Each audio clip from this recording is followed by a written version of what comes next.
Hey guys, Jonathan Hitchcock here with the Custom Craftsman Woodworking. I'm out in my garage shop right now and I'm working on, I have four orders for some custom built puzzle tables, which is the most popular thing that I actually build and sell.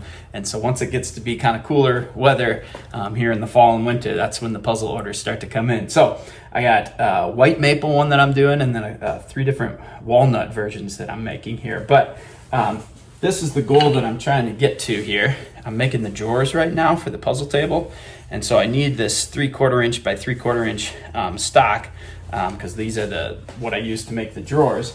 And I thought I had enough wood milled up, and I'm a little bit short. And so I store a bunch of wood up in my attic, so I went and got I had another 8-foot board of walnut here. It's really rough cut. This is called common walnut, so it's got more knots and live edge and things like that in it, so it's not quite as prime, but it's about half the price, and so that's usually what customers choose to go with if they want walnut. But I wanted to show you here because I have a little bit of a unique way, I think, of using a planer sled.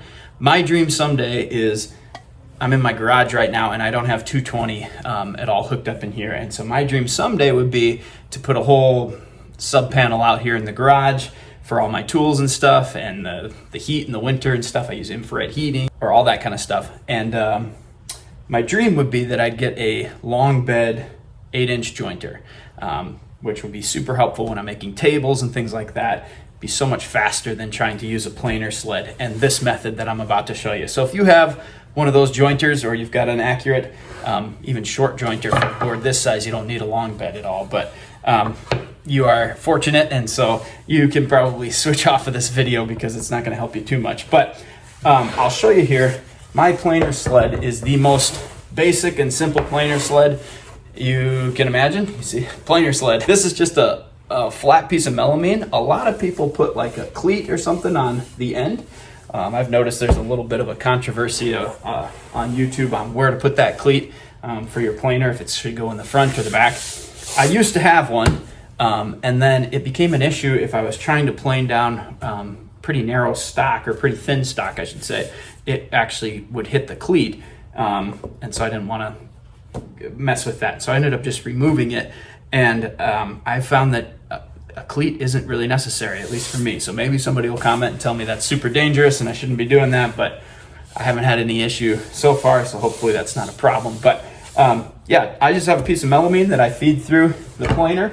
And if you're, this is your first time, you're beginning with woodworking, the whole point of a planer sled, here's your piece of lumber, right? And so if I were to just feed this through right now, here, let me show you.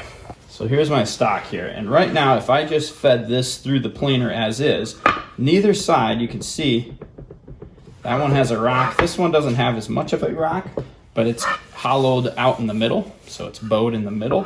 And so there's airspace in the middle there. And so if I were to feed this through the planer as is, the planer just references whatever the bottom part of your piece of wood is. And so if this is not flat, it's referencing an unflat surface. And so as it goes through, it's going to cut and kind of tip, and the rollers will make it kind of move. And so you're going to get an unflat top. There's a few tricks that people try and do to try and help with that, but for the most part, that's going to be the case. And so I use a planer sled like this. The whole purpose of it is you shim up your wood so that it can't move. There's no rock in it. And then as you feed it through, even if it's sticking up like this, you're gonna plane down. It'll be really thin, but you'll plane down so that now when you turn this board over, it's flat. And so then you can run the flat side through the planer and get two parallel faces. So that's the whole goal here. But most people use some shims, and I just use shims that I have left over from when I've built some tables. Sometimes people want a tapered leg. And so here's a walnut shim, cherry shim. I think this is a pine shim here. So different kind of scraps and leftovers that I keep for this very reason. And I used to, you can see actually on this cherry shim, I used to use hot glue, which is what I've seen everybody online using. And that works, but the big negative that I found with hot glue is I was spending a ton of time. Then afterwards, I'd pop off the shim, and I wanted to reuse the same shim because I didn't have enough.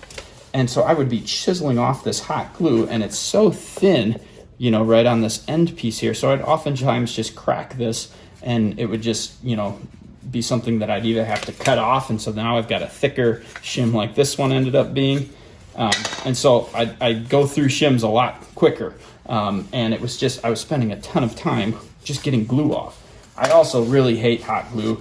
And having it all over, you know, stringy all over the place, and it gets on your planer sled, and it just kind of makes a mess. And so I looked for some different options, and there's some really cool jigs that you can build online, but they were a little bit more complex. And so I ended up just finding a way that works that's actually pretty fast and easy. So here, this is my last piece to do. You can see I did these 3 pieces already, and they had the same issue. And now, as I put them down, they're perfectly flat. There's no rock anywhere in these 3 pieces.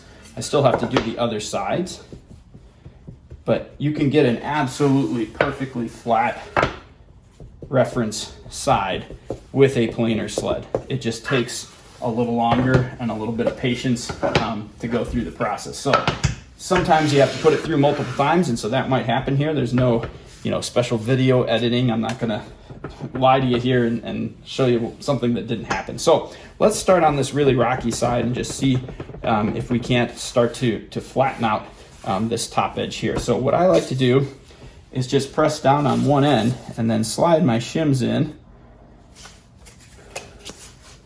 And it's just a kind of a game back and forth of, so that seems pretty good. Now I go around all the corners here, and I make sure if I press on a corner, does it lift at all?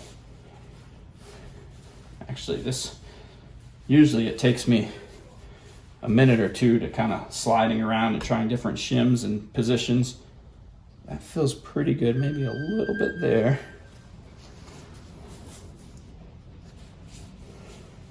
Yeah, that's better. Okay, so now here's my secret sauce that I use.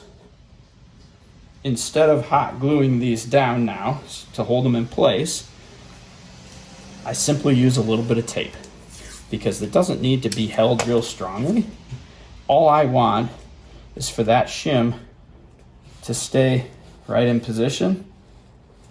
And I used to use some double-sided carpet tape here and put it on the bottom, but that actually adds quite a bit of thickness, and so I would struggle, because then if you put something on the bottom, you get it kind of set up perfectly, and then you put a piece of tape on the bottom and it actually raises it up a little bit more in that spot.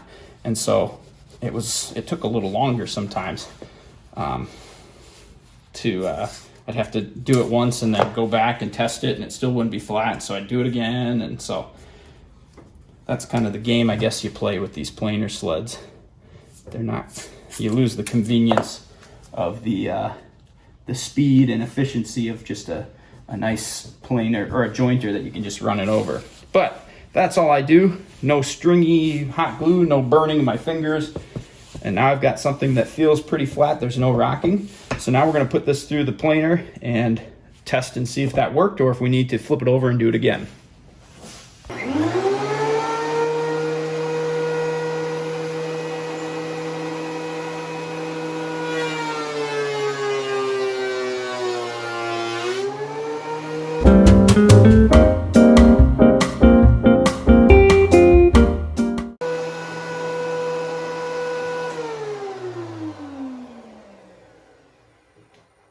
So this whole process for me, if I'm not videotaping it, I usually can do, you know, in I don't know, a couple minutes, 5 minutes or so, I can get one face completely planed flat. About half the time I do it, and now I'll flip it over here and see, it's not perfectly flat, and so I then run it through again. So this is the beauty though of the tape, is now my shims still work. So let's see how flat we got. Oh, look at that, guys. That's perfect. There's no movement. If I push on any of these corners, I'm not getting anything. Maybe a little bit right there. There's a little bit right there, I suppose. So what I would do in this situation, let's see, is I would probably take one of these real thin.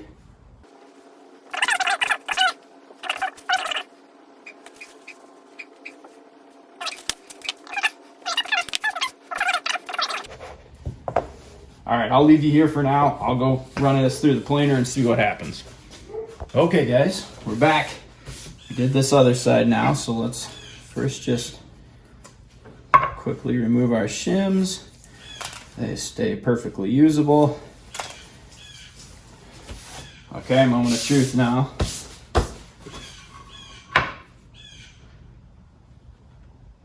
Yeah, that's perfect. There is no movement anywhere on there. So then my last step, yeah, you can tell when you go to pull something up, there's some like suction almost because it's so flat. So I make sure and just mark the side that, now that's, I know I have to put that side down now to plane the rest, and I can get rid of the planer sled and then just do the rest of the planing. Hope that helps you guys. That's the method I use. I find that to be a lot faster than the hot glue method with shims and kind of dealing with all of that.